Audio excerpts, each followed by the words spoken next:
Let me try the Selfless by Hiram Mandelic Acid and Rice Bran Gentle Exfoliating Serum. Come on, baby, I believe in you. Oh! I'm offended. Oh, skincare ingredients. The gift of confusion and headaches that just keeps on giving and giving. We've all universally had that experience of shopping for a new skincare product or setting yourself up with a new routine and thinking to yourself, maybe I'll take a look at what's actually in this. You turn the box around, look at the ingredient list, and you're met with a Rosetta Stone of confusing gibberish words and you have no idea what they mean. Trust, we've all been there. And I've been making skincare content for a long time. I remember back in my day before the skincare YouTubers and TikTokers. Way back when I first started getting into the science of skincare and ingredients, there really weren't a lot of resources available. It was a rough time, y'all, rough times. But nowadays, there are so many resources for you to learn about ingredients, skincare science, and how your products actually work. And some of those resources you guys have actually been asking me to talk about for so long on my channel, skincare scanning apps. There have been a few apps that have risen in popularity for their ability to be able to use your phone to scan whatever barcode is present on your skincare product and provide you a breakdown of all the ingredients that are in your product, which ones are risky, which ones are good for the skin, and overall kind of score or rate whatever product you're interested in buying. Super cool, right? And in this video, I'm going to be testing those skincare apps out. Disclaimer, as I get into this, I want to say that I am not a cosmetic chemist. I am not a scientist. I was able to have the opportunity to be a part of the formulation process for my own products with my brand Selfless by Hiram. So I've been able to gain some knowledge of what the back end of the formulation experience is when it comes to cosmetics. So are y'all ready? Let's go. The first one I'm going to test out has actually been around for a while, but I have not personally tested it yet, so let's give it a shot. It's called Think Dirty. I'm already sensing some red flags with the name of this app, but you know what? I'm going to try to give it an unbiased shot. On their website, they say, we empower ingredient-conscious consumers to choose the safest beauty, personal, and household products. Super cool. I didn't realize they do household products as well. Just scan the product barcode and Think Dirty will give you easy to understand info on the product, its ingredients, and shop cleaner options. Slay! That's perfect because I actually have a bunch of products that I collected for this video that are brand new in their box, so that way I wouldn't have to go to the store and buy new skincare products, because God only knows I do not need to buy any more products. And I want to start with a product that is actually a Korean skincare product that has been a part of my routine. It is the VT Cosmetics Riedel Shot 100. I feel like VT Cosmetics, but this product in particular, kind of represents really good quality ingredients focused on reducing sensitivity and irritation, but all the ingredients are arranged into needle-like structures that can better penetrate the skin and deliver those ingredients deeper into the skin than what a normal everyday product would. Let's see if it's in the app. Come on, baby. It is not focusing. It says we searched everywhere, but it's not in our app yet. So I guess they haven't really expanded into the Korean skincare category. Maybe that was a little bit bold for my first product. So you know what? I'm going to switch to one of my favorite skincare products ever. I talk about it all the time in my videos, the Bliss Blockstar SPF 30, an amazing mineral sunscreen that has a little bit of a tint to it. I think an app like Think Dirty will probably respond kindly to this one because it's like more mineral focused. Okay, so automatically I'm seeing a little message to upgrade and pay for the premium subscription to their app, which I don't love. And this product has a 2.5 rating out of 2 reviews, which is quite surprising that the rating is so low, considering that this is a very popular sunscreen, like one of Bliss's best-selling products, and I love it. Oh, okay, this is really frustrating. It doesn't have like the ingredients broken down. It just kind of has an ingredient summary that is not beneficial at all. I mean, maybe there's more to see behind the paywall, but I kind of find it frustrating that you need to pay for this service just to like see the broken down ingredient list. I would hope that that's like a free option available for anyone who uses the app, but you know what? Let's try one more product I have. I got sent this by Used to the People. It is their Super Berry Firm and Glow Dream Body Butter. And I wanted to use this one because even though it is a body product and not a face product, it does include ingredients that tend to be more sensitizing and irritating to the face, which is why I would guess that this would have like a lower score or rating or some criticism of it within an app. But at the same time, Youth to the People is definitely known for their clean beauty stance, like all natural, organic type ingredients. So I feel like it may kind of give a good review for this one. But honestly, at this point, I don't even know if this app has this product because it has not worked for the past two. So let's see. Okay, it is in the app and it looks like there is an ingredient list breakdown. Okay, so it says it has 48 ingredients, 44 of which are clean, 2 are half and half, and 1 is dirty. Interesting. Okay, let's keep looking. Okay, so right off the bat, the ingredient that they classify as dirty is parfum fragrance, which is great because I would personally flag this whenever looking at a product as something that could be potentially irritating, sensitizing, and damaging to someone's skin. Y'all know, if you've watched any of my videos, my stance on fragrance. I don't believe that it belongs in skincare, and it definitely would be my biggest criticism of this product. So I am glad to see that for this app, it is flagging it as a potentially risky ingredient. Okay, it looks like they have a great breakdown of like other names for this type of ingredient, how it can be a combination of nearly 3,000 fragrant ingredients, which is true, and that's one of the reasons why I'm not the biggest fan of it. I also love that it shouts out the health impacts and how it could lead to like skin irritation, sensitizing effect. Oh, okay, and if you scroll down, it does show sources for studies that point to why this type of ingredient could be, you know, irritating or risky to use on the skin. So love to see cited sources. That's definitely a green flag. Let's look at the half and half ingredients. So there's hydroxycitronellol. Geez, that one's hard to say. This one is essentially a fragrant component within products. You'll typically notice it alongside products that utilize fragrant components like citrus essential oils or other types of nice smelling essential oils. I would personally definitely flag this ingredient as well. It also looks like the ingredient phenoxyethanol is also considered half and half, which I can make an entire video dedicated to phenoxyethanol, but basically it's a really effective preservative to make sure that your products don't go bad, resulting in a lot of skin damage and irritation, because if your product starts to break down and destabilize, that causes a lot of issues in the skin, and phenoxyethanol works to make sure that the formula is stabilized. It's kind of considered like the gold standard preservative, but in a lot of clean spaces, specifically clean beauty, it is oftentimes demonized as like an ingredient that you need to avoid at all costs, when in reality, the percentage that is used in cosmetics is far lower than anything that will remotely be close to damaging or sensitizing your skin. Phenoxyethanol is more than safe. It keeps your product shelf stable, prevents bacteria from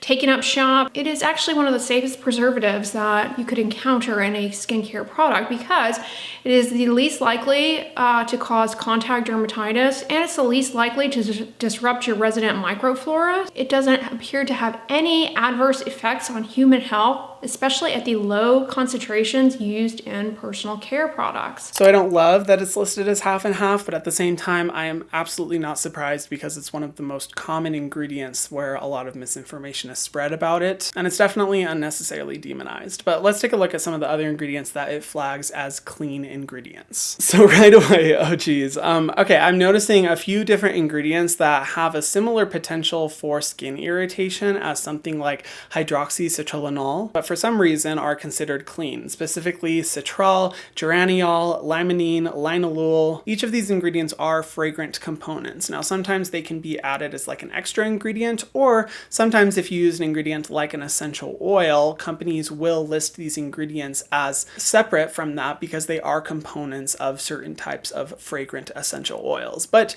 these types of ingredients do sometimes lead to skin irritation and sensitivity, and are often indicators that something in the formula has fragrant or fragrant components. Are they the worst ingredients in the world? Absolutely not. But whenever I see these, it's definitely a little bit of like a yellow flag where I'm like, ooh, okay, they're probably using some type of fragrance in this formula, which is why I think it's good to have an eye out. And I personally would label them as half and half, but Think Dirty labels them as clean ingredients. And this is pretty common like in the clean beauty space. A lot of times they will hyperfixate on the more like chemical ingredients like phenoxyethanol, but turn a blind eye to natural fragrant ingredients that have a similar level or even higher level of irritation potential. But overall, it seems to give this ingredient list a good rating. So I want to try another product that is actually like not a face skincare product, but actually a fragrance product to see if it flags any of the ingredient as half and half or dirty. And the one I'm going to try is the Bleu de Chanel Eau de Parfum Monsieur. It's one of my favorite fragrances. Do I use it on my face? Absolutely not, but I thought it would be fun to scan and see what the rating of this would be compared to, say, the ingredients used in this formula that are also fragrance ingredients. Let's try it out. Okay, it says there are 14 clean ingredients and 1 dirty ingredient. Okay, and looking at the list right off the bat, it shows that parfum fragrance is listed as a dirty ingredient. Totally on board. But, oh, this is so bizarre to me. The second ingredient you'll notice is alcohol, and alcohol is frequently used in cosmetics, of course in fragrances because it helps to kind of dispel the aroma and quickly dissipate so you don't feel like you're wet after spraying it. But alcohol is frequently used in facial cosmetics, particularly for products that are aimed more for oily skin or in toner products, and depending on the concentration and how much of it is in the formula, it actually has a lot of risks of irritation, sensitivity, excessive dryness, and is not only an ingredient that I actively try to avoid where possible in high concentrations, but a lot of skincare companies have actually started removing from their formulas because of the risk of irritation and just the unnecessary drying aspects of it. Is it a bad ingredient, especially at lower concentrations? No. But the fact that it is considered like clean versus phenoxyethanol, for example, which is in an extremely low dose, compare it to a product like this where alcohol is the primary carrier ingredient and most present out of any of the ingredients it uses, I do find it interesting that it labels it as completely fine. Not to mention all the other ingredients in it like citral, geraniol, limonene, linalool, citrallinol, all the ingredients that I was just talking about that are fragrant components,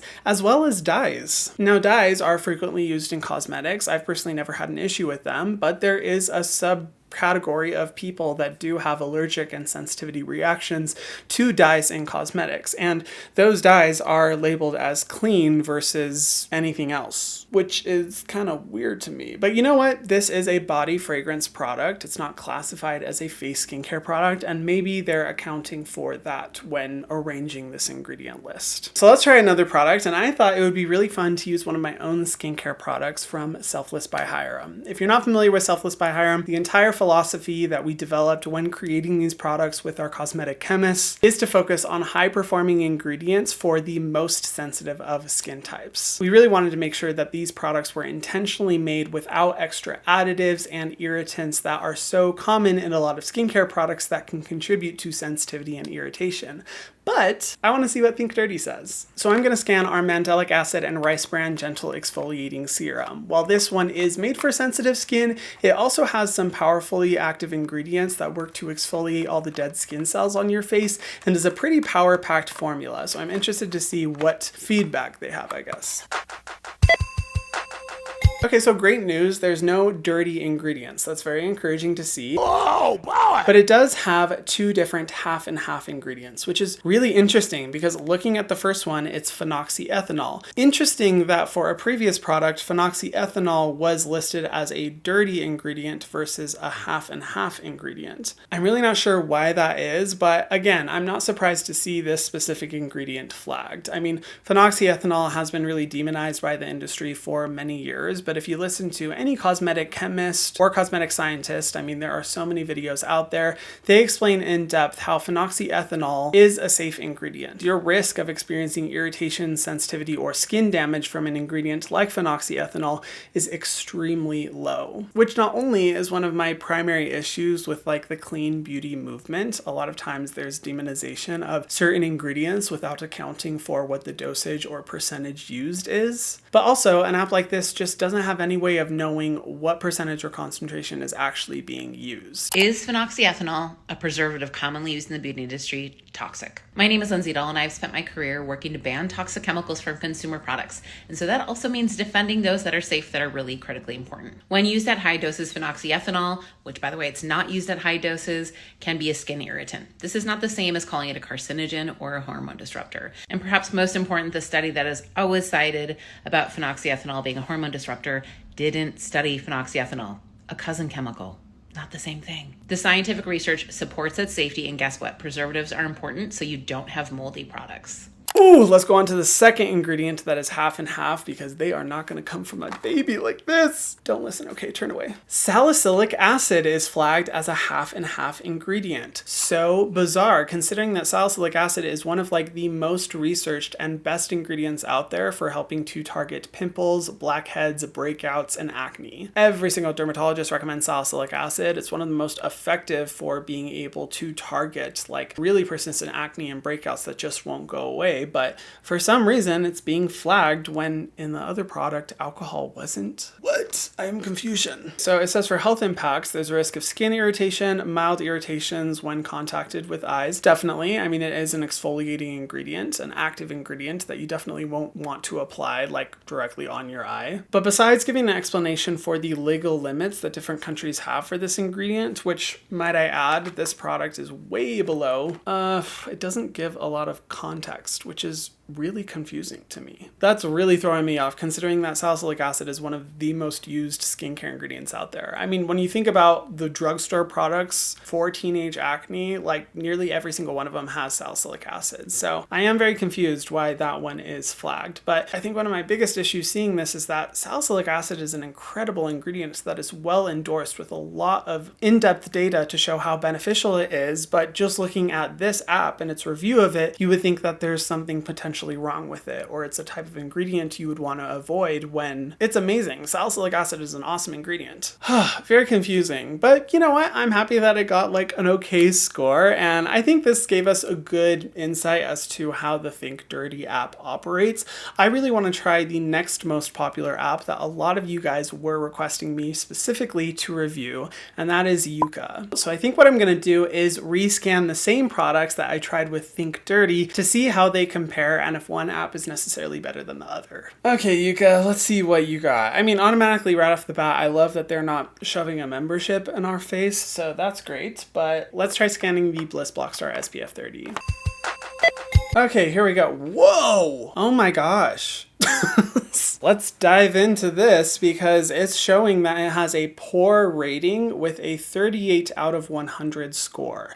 I don't know if that has a different meaning in this app, but in my book, that's a bad rating. Okay, so it has 4 different ingredients that it's highlighting as moderate to low risk, which I will say, I do appreciate the verbiage that they use as opposed to Think Dirty. Instead of classifying an ingredient as like clean or dirty, this one is more so focused on what appears to be your risk when using an ingredient. But I want to look into the low risk ingredients because this is really weirding me out. The 2 ingredients that it classifies as low risk are titanium dioxide and zinc oxide, which are the 2 active sun protecting ingredients in this formula. And it's actually the 2 main mineral sunscreen ingredients used in the USA. That's basically it. If you want a clean sunscreen, your options come between zinc oxide and titanium dioxide. So that kind of throws me for a loop considering that usually apps like this that are focused on clean beauty tend to be very much against chemical sunscreens and very pro mineral sunscreens. But let's take a look. Oh boy, here we go. Okay, so it's saying that titanium dioxide is a potential carcinogen. Clean beauty groups love to dish out the word carcinogen like they're giving out candy on Halloween. There is so much misinformation, so much fear-mongering around carcinogenic side effects in comparison to the actual doses that are used in cosmetic products. Orally, it is suspected to be carcinogenic and has indeed been banned in the EU as a food additive. Fair, okay? You know what? I went into this being a little skeptical, but I appreciate the clarity in describing what type of product it would be most risky in. And you know what? I'm not totally opposed to this, but let's look at zinc oxide. Oh, okay, so it says it's a pollutant. Interesting. It's particularly controversial when labeled nano and in products that can lead to lung exposure, which is not the case here, but you know what? Yeah, makes sense. Non-nano versus nano zinc oxide. Nano is essentially much, much smaller, which is able to penetrate the skin a lot deeper, but there's also conflicting data out there about the way in which nanoparticle sunscreen ingredients can impact the environment and coral reefs and the damage they're doing there. I don't know, from what I've seen in the US in general, nano zinc oxide particles are not very popular. Most sunscreen brands go with non-nano. Okay, so it does shout out about the potential environmental impact, which I appreciate. I mean, I think in general, when it comes to a skincare ingredient and its impact on the environment versus bigger issues like oil, climate change, pollution, plastic, all that kind of stuff, I don't think that skincare ingredients anywhere near compared to the level of damage that other industries are causing to the planet. However, there is conflicting data out there. But again, I feel like most products, at least in the US, do not use nano zinc oxide. They use non-nano zinc oxide. Okay, interesting. I think what confuses me most about this is that even though there's only 4 ingredients that they flagged and 41 other risk-free ingredients, the rating is 38 out of 100. What? How does that make any sense? None of these ingredients are even high risk, so I don't know what their calculation philosophy is, because that don't make sense to me. I don't get it, but let's try another product. Let's go with the Bleu de Chanel. What? What the hell? This does not make any sense to me. Okay, somehow Bleu de Chanel has a higher rating than the sunscreen. A product that's supposed to prevent you from getting skin cancer has a lower rating than a totally optional, potentially irritating fragrance. What? Okay, and looking at all these ingredients, I mean, there's a lot that have low risk. There's only 3 ingredients that are risk-free and the rest are low risk, which I will say, their formatting of these ingredients is exactly what I was talking about with Think Dirty. I mean, so many of these ingredients, while not necessarily super damaging, they do have a risk, especially when in facial skincare products like alcohol and the fragrant components and all that kind of stuff. I do appreciate that they're labeling those as low risk, because I would say that's pretty accurate. But for the overall score to be higher than a sunscreen just boggles my mind. Am I missing something? Have y'all used this app? Comment down below if you understand how they score. I'm going to try a different one of my own products, and it is the Retinol and Rainbow Algae Repair Serum. This is our best-selling one, very popular, but it does include retinol, which is known for its sensitizing side effects and sometimes is also demonized in the clean beauty industry. So I'm interested to see what the rating of this one is and if there's any red flags. Come on, baby, I believe in you. Oh!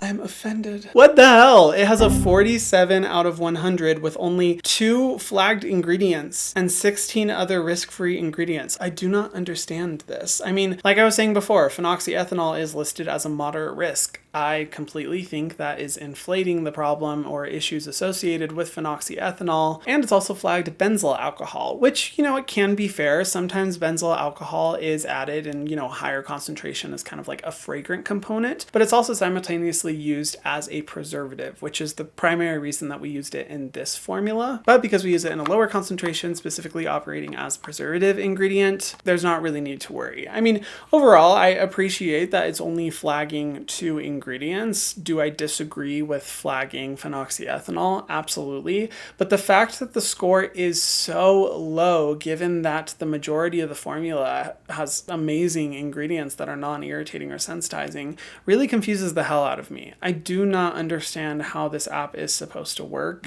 Okay, so now that we have tried out both of these apps, what are my thoughts? I feel like I have so many different thoughts that I could talk about for hours, but I'm going to try to keep it as short as possible by first off saying the things that I appreciate. As a skincare obsessed individual myself, I am always going to be so grateful for anyone who is trying to spread the message of skincare information, talk about skincare science, and encourage people to look at the ingredients that they are putting on their face. I think it is amazing and definitely needed, especially in this hyper-consumerist society that we are in, where products are being constantly pushed in our face.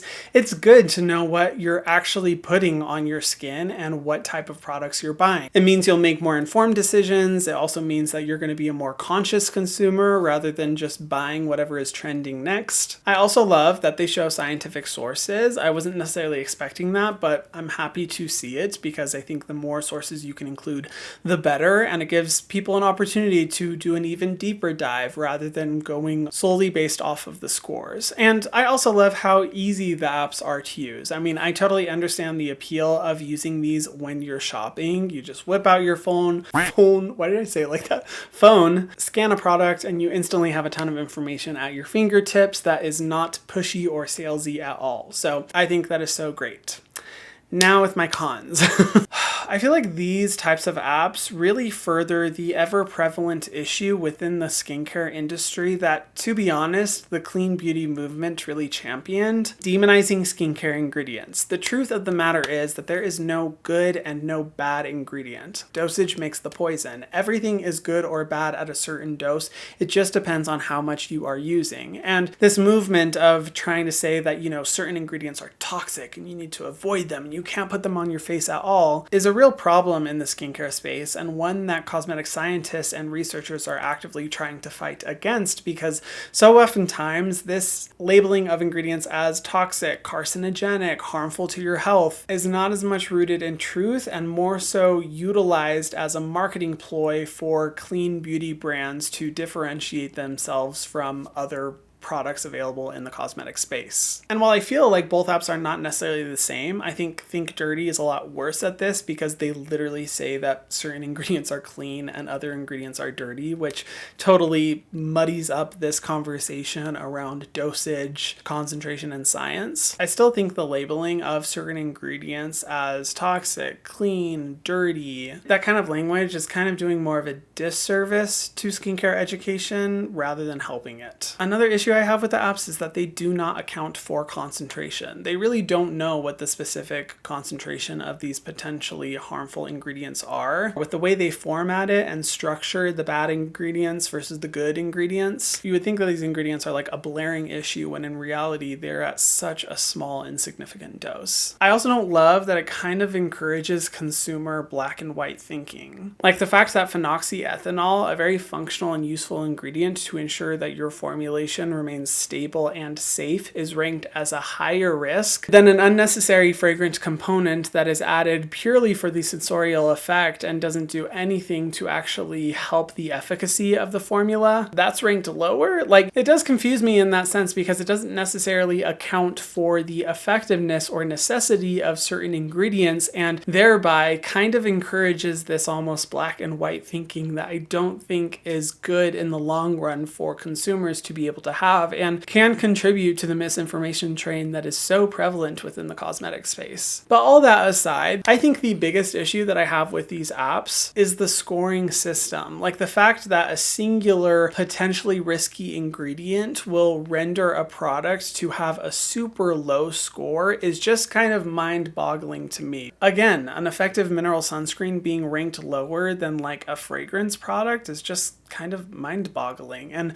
the type of scoring system that they use, I think, only contributes to people using this type of app for rapid decision making rather than doing their own in-depth research. The fact that one or two relatively risk-free ingredients can completely capsize the score for a really good quality product is kind of concerning. And I think because of that, it's actually pushing people away from making more informed purchasing decisions and instead just going based off of a score, which is why if I were to make like an improvement or recommendation for these apps, I would say to just remove the score altogether and instead just focus on information about the ingredients. I think it's great to inform people if there is a risk potential when it comes to specific ingredients. I think it's good to be informed about that. But even in the posts and conversations I've seen around a lot of these apps, most people use it purely for the score, and I just don't think it's a fair or accurate portrayal of a product to go simply based off of a score. That being said, for my final thoughts, I don't think these apps are bad, and I think they can be helpful in your own journey of doing research, but I think they're best used as a jumping off point. I would definitely recommend deep diving into the more risky ingredients, and instead of trusting just one app, diversify your sources. Instead of just using the app, I recommend websites like INSEE Decoder, Paula's Choice Ingredient Dictionary, cosmeticsinfo.org, or even listen to dermatologists, cosmetic chemists, and formulators on social media. Some of my favorites are like Lab Muffin Beauty Science. She makes incredibly informative videos that debunk a lot of these skincare myths that are really present within the clean beauty industry. There's also Glow by Ramon. He's a great resource as well. Skin Chemi, definitely recommend following her on Instagram. Just diversify your information stream. That's how I've always encouraged people to interpret my videos, like use my videos as a jumping off point to do your own research. You know, do good quality research. I know y'all have been in school. I know y'all understand what the research process is like. So would I recommend these these apps. I think they can be helpful, but like I said before, I feel like they're best used as a jumping off point and definitely not helpful if you're just going to be looking at the scores when making your purchasing decisions. I do not think that they're representative of the quality of the formula as a whole, and truthfully, I have yet to find a cosmetic chemist or scientist that has endorsed one of these apps. Maybe I'll find one when I'm editing this video, I don't know, but in general, kind of the common consensus that I see amongst people who are much more educated about skincare than even I am is that they don't really like these apps, and I kind of lean more to that side. But I want to hear your guys' thoughts. What are your opinions? I know I got super into like the geeking out skincare information in this video, which I always love to do from time to time because I could always geek out about skincare, but I really want to hear your thoughts. Do you think these apps are accurate to the quality of formulas, or do you think they do more harm than good? Or have you found other alternatives that are even better? Let me know in the comment section down below. I would absolutely love to hear your thoughts. If you want more videos like this, feel free to let me know as well. And if you guys haven't already, be sure to subscribe to my channel and hit the notification bell so that you can see my videos every single week. And I will see you guys in the next one. Mwah.